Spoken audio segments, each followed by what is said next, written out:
میں ڈال دینے کا ارادہ کر لیا تھا اور غلطی میں نہیں ڈال سکتے، لیکن اپنی جانوں کو اور آپ کو ذرہ برابر نقصان نہیں پہنچا سکتے۔ اور اللہ تعالیٰ نے آپ پر کتاب اور علم کی باتیں نازل فرمائی اور آپ کو وہ باتیں بتلائی ہیں جو آپ نہ جانتے تھے، اور آپ پر اللہ کا بڑا فضل ہے۔ عام لوگوں کی اکثر سرکوشیوں میں خیر نہیں ہوتی، ہاں مگر وہی جو ایسے ہیں کہ خیرات کی یا اور کسی ایک کام کی یا لوگوں میں باہم اصلاح دینے کی ترغیب کی۔ اور جو شخص یہ کام کرے گا حق تعالیٰ کی رضا جوئی کے واسطے تو ہم اس کو عن قریب اجر عظیم عطا فرمائیں گے۔ اور جو شخص رسول کی مخالفت کرے گا بعد اس کے کہ اس کو امر حق ظاہر ہو چکا تھا اور مسلمانوں کا راستہ چھوڑ کر دوسرے راستے ہو لیا، تو ہم اس کو جو کچھ وہ کرتا ہے کرنے دیں گے اور اس کو جہنم میں داخل کر دیں گے، اور وہ بری جگہ ہے جانے کی۔ یہ سورۃ النساء کی آیت نمبر 113، 114 اور 115۔ اس سے پہلے کی آیات میں ایک واقعہ حضرات کے سامنے ذکر کیا گیا، چوری کا ایک واقعہ پیش آیا تھا۔ مدینے کے اندر بنو ابریق نام کا ایک قبیلہ تھا، اور اسی قبیلے کا ایک آدمی تھا جس کا نام بعض روایتوں میں بشیر ہے، بعض روایتوں میں کانا ہے، کا جو بھی نام تھا۔ اس نے حضرت قتادہ رضی اللہ عنہ کے چچا حضرت رفاعہ رضی اللہ عنہ کے گھر نقب لگا کر کے چوری کی۔ ہوتا یہ تھا اس زمانے میں گیہوں کا آٹا اور کھجور یہ ساری چیزیں جب شام سے آتی تھی تو لوگ مہمانوں کے لیے خرید کر کے تھوڑا سا رکھ لیا کرتے ہیں۔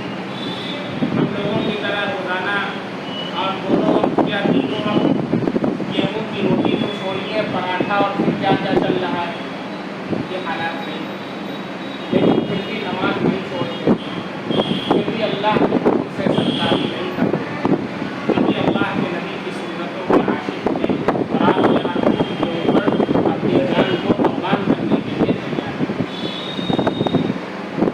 تو حضرت رفاعہ رضی اللہ عنہ جو حضرت قتادہ رضی اللہ عنہ کے چچا ہیں، انہوں نے بھی تھوڑا سا گیہوں اور گیہوں کا آٹا لے کر کے مہمانوں کے لیے جھولی میں رکھا تھا کہ کوئی مہمان آ جائے گا تو اس کی خاطر تواضع کریں گے۔ بھائی مہمان نوازی کرنا یہ مہمان کا حق، حدیث میں آتا ہے قریب الضیف، مہمان کا اکرام کیا۔ اور اہل عرب بہت مہمان نواز ہوتے ہیں، اہل عرب بہت مہمان نواز ہوتے ہیں، مہمان نوازی اچھے سے کرتے ہیں۔ تو حضرت رفاعہ رضی اللہ عنہ نے گیہوں کا آٹا ایک جھولی میں لے کر کے اور اس میں کچھ اسلحہ وغیرہ بھی رکھا تھا، اور بھنک لگ گئی اس کو بشیر، اور اس نے رات میں نقب لگا کر کے وہ بوری نکال لیا، اور بوری نکال کر کے رفو چکر ہو گیا۔ اب جب صبح ہوئی اور دیکھا حضرت رفاعہ رضی اللہ عنہ نے وہ بوری غائب، اس میں اسلحہ زیرہ اور گیہوں کا آٹا سب کا سب غائب، اور پیچھے سے دیکھا تو نقب لگائی ہوئی۔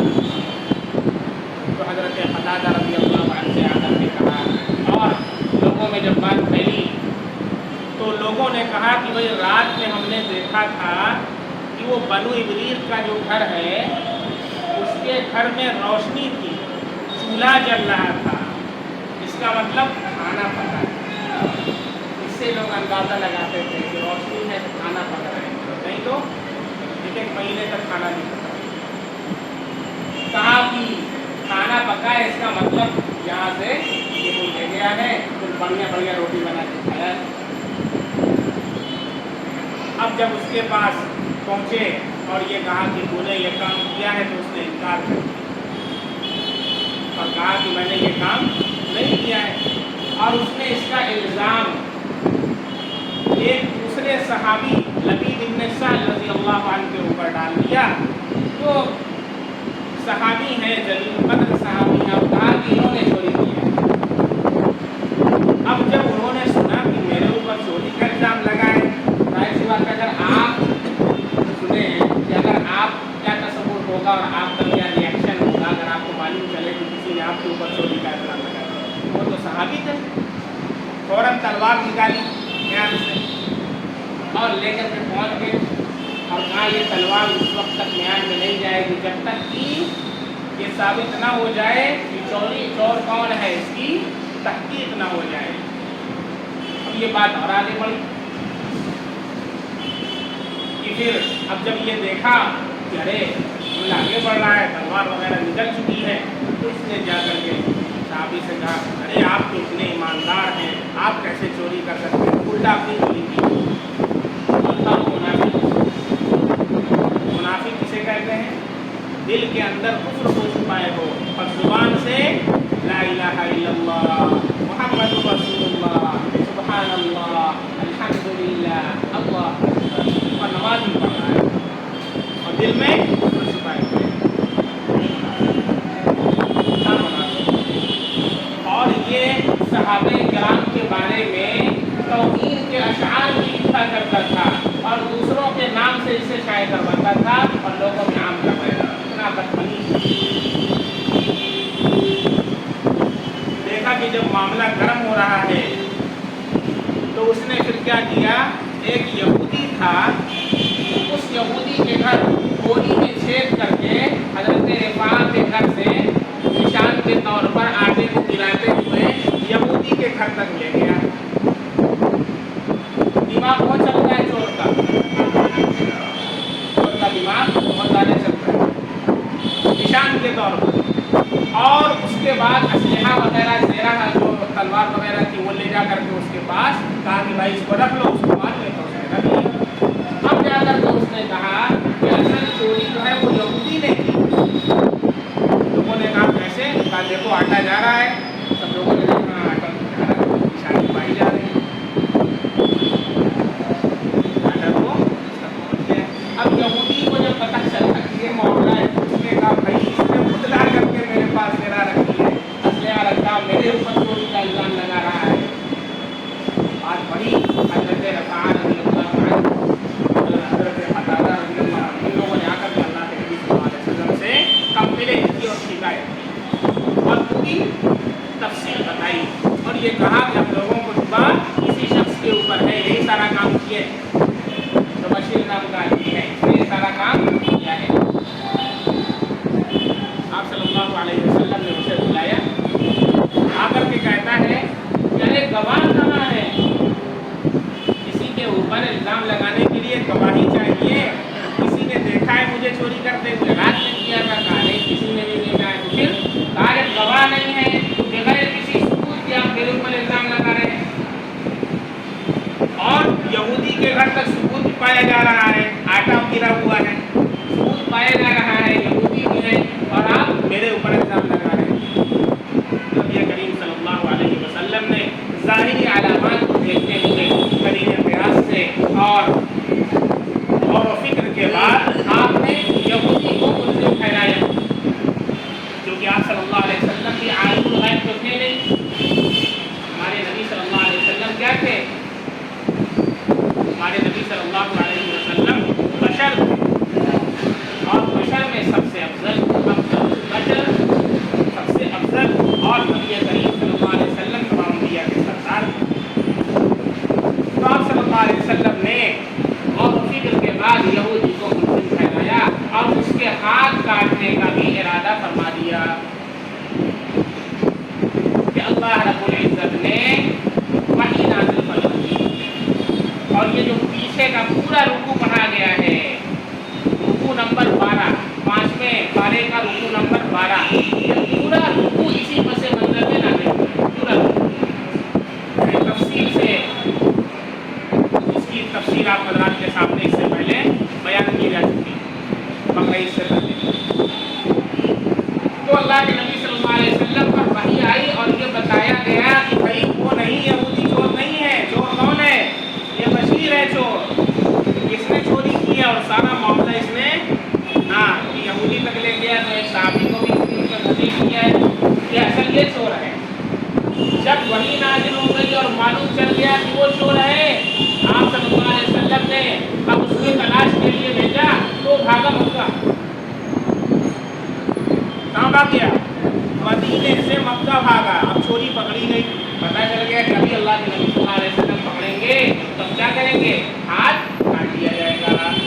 کیونکہ چور اور چٹی کے ہاتھ کاٹنے کا حکم قرآن نے دیا ہے. آج معاشرے کے اندر جو لوگ چوری کرتے ہیں اگر اسلامی ریاست ہو تو ان کا ہاتھ کاٹ دیا جائے اور ساری چوری چھوڑ دیں اور زنا کا دروازہ بھی بند ہو جائے.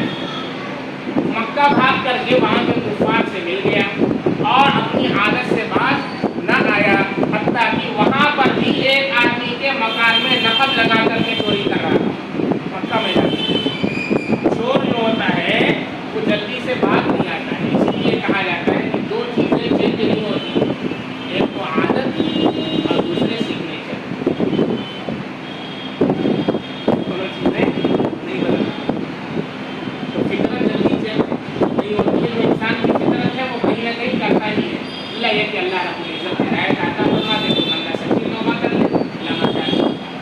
تو وہاں جب نقب لگا کے چوری کر رہا تھا تو دیوار اس کے اوپر جھاڑ سے گر گئی اور اسی میں دب کے مر گئے.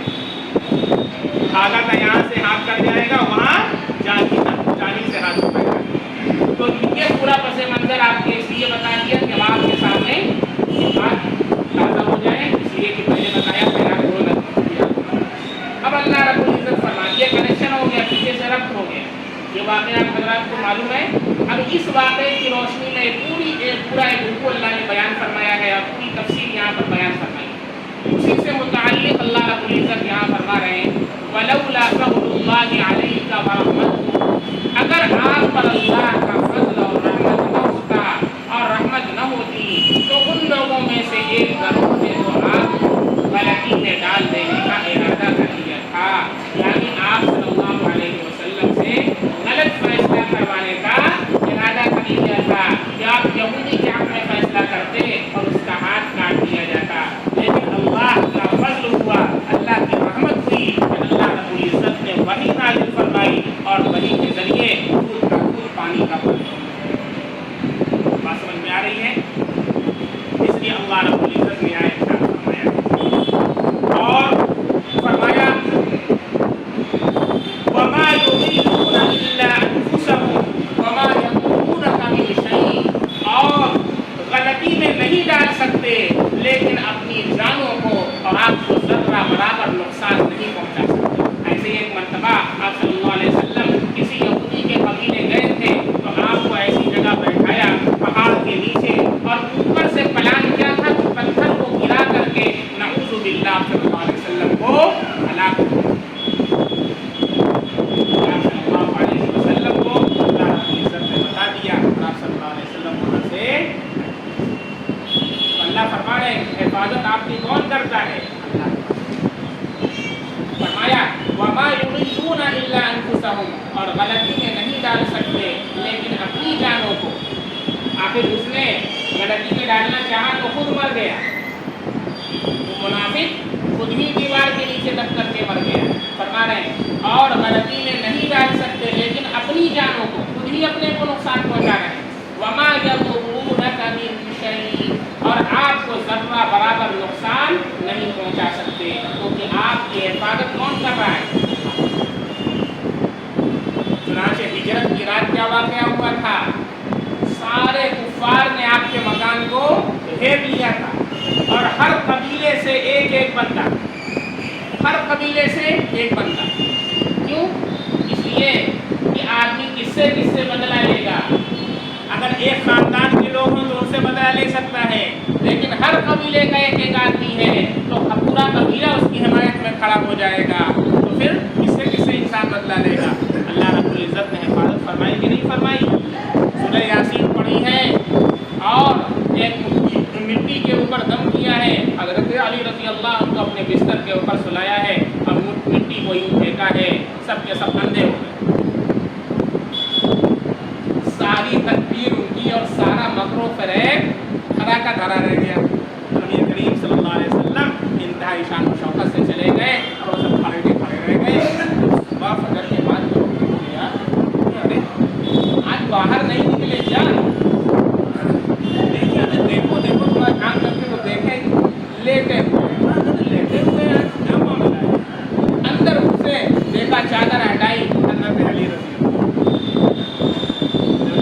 اللہ عنہ فرماتے ہیں اتنا آرام مجھے اس رات آیا، اس رات آرام اور اپنے سکون کی نیند مجھے پوری زندگی دی، کیونکہ اللہ کے نبی صلی اللہ علیہ وسلم نے فرمایا تھا کہ سونا بے بستر تک سو جاؤ اور صبح جو امانتیں ہیں ان امانتوں کو اہل امانت کو پہنچا کر کے مدینہ میں آ کر مجھ سے ملاقات کرنا، تو مجھے کچھ ہو نہیں سکتا جب تک کہ میں اپنے نبی سے ملاقات نہ کروں۔ ایسا ایمان اور ہم ہوتے پوری رات نیند نہ آتی، سب لوگ تلوار لے کر کے کھڑے ہوتے ہیں، ایسے دکھتا ہے۔ اللہ فرما رہے آپ کو نقصان نہیں پہنچا سکتے، بہت کوشش کیا لیکن اللہ نے آپ کی حفاظت کی۔ وَأَنزَلَ اللَّهُ عَلَيْكَ الْكِتَابَ وَالْحِكْمَةَ، اور اللہ نے آپ پر کتاب اور علم کی باتیں نازل فرمائی۔ کتاب سے مراد قرآن کریم اور حکمت سے مراد احادیث ہے، حکمت سے مراد احادیث۔ اللہ کے نبی صلی اللہ علیہ وسلم نے باتیں ارشاد فرمائی ہیں جو آپ کے دل کے اندر اللہ نے الہام فرمایا اور اللہ نے آپ کو وحی فرمائی، آپ صلی اللہ علیہ وسلم نے وہ باتیں چنانچہ اچھی طرح سمجھیں، یہ جو اہل قرآن نام کا فرقہ ہے وہ حدیث کا انکار کرتا ہے۔ وہ کیا کہتا ہے؟ حدیث کچھ نہیں ہے، حدیث تو آپ صلی اللہ علیہ وسلم کے 300 سال کے بعد لکھی گئی ہے، ہم تو قرآن کو لیتے ہیں۔ اب یہ بتائیں قرآن کریم کی وہ تشریح جو نبی کریم صلی اللہ علیہ وسلم نے فرمائی ہے وہ معتبر ہوگی یا آج کے دور میں ایک بندہ بیٹھ